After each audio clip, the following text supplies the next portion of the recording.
Today we're diving into something we all have experience with.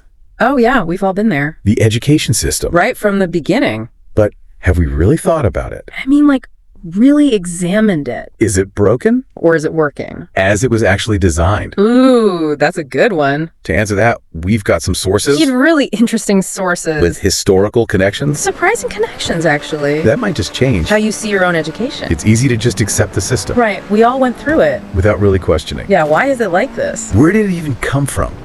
Good point. What's the real purpose? The sources take us back. Back to the Industrial Revolution. Such a time of change. Factories everywhere. And they needed workers.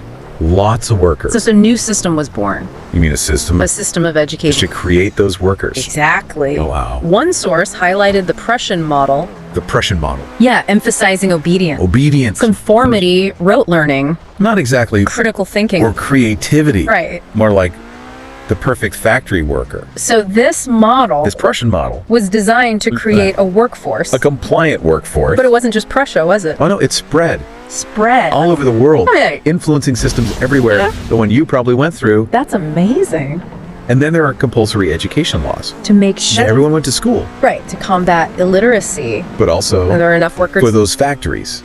It's a fascinating connection. It is. But now that world is gone with a system from a different time. Designed for a different world. Are we preparing students for jobs that don't even exist? That is the question. Get our sources. Explore this very issue.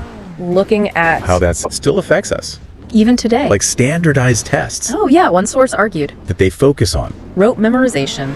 And limited skills. Conformity. Over true learning. Like we're still stuck in that factory mindset. Seeing the potential of each student. Exactly. Makes you wonder about those alternative schools. The ones that don't quite fit. Like Montessori schools. Yeah.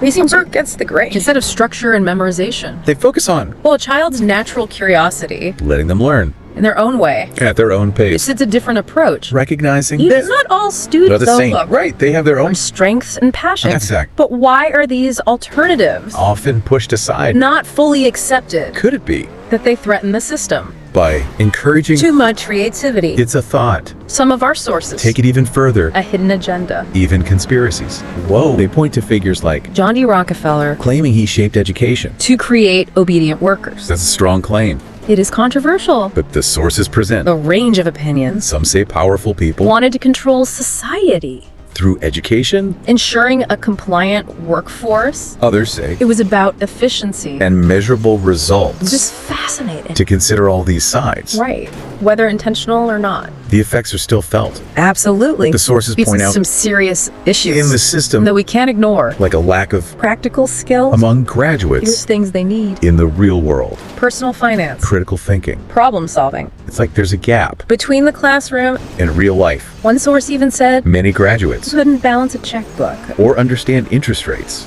That's a bit scary. Especially these days. When financial literacy is so important. And it ties into another issue. Student. Oh yeah, that's a big one. Mountains of debt. For degrees that don't even get them jobs. It affects everything. Mental health. Career choices. Even starting families. It's like a trap. You need a degree. But then you're stuck. With debt. Forcing you into a job. You might not even want. Just to survive. And all this pressure. The mental health crisis. Among students. It's a lot to handle. The pressure to conform. Get good grades. Follow a set path. It's no wonder. Anxiety and depression are on the rise. It's pretty bleak.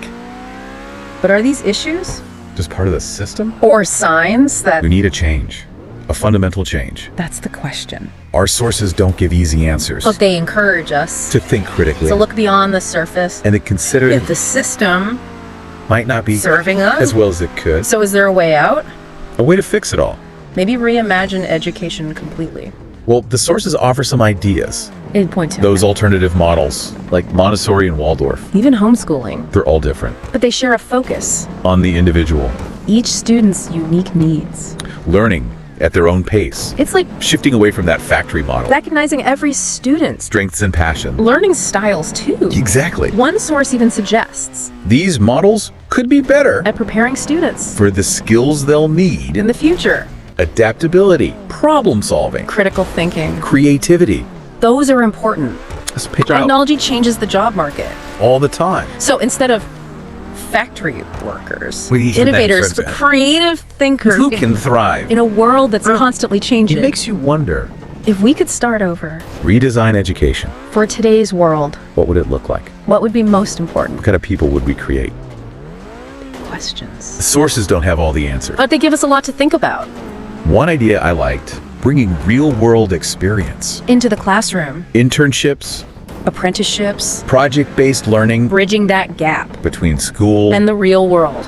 That's so important. Learning shouldn't just be, Textbooks and lectures. it should be about engaging with the world, Applying what you learn. solving real problems, Maybe that's how we... address those bigger issues. Student debt. Mental health, Lack of practical skills. maybe a more Holistic approach individualized too, could make education more equitable more fulfilling. for everyone. It's been an eye-opening deep dive. For me too. I hope it's giving you... Some things to think about. If you could redesign education, Wow. what would you prioritize What would you change to make it better? to really prepare for the future? It's a challenge. But an exciting one. The future of education. Isn't set in stone It's up to us to shape it, through our choices, but our actions. our willingness to... challenge the way things are. Thanks for joining us on this deep dive. It's been a pleasure We'll see you next time for another exploration of knowledge and ideas.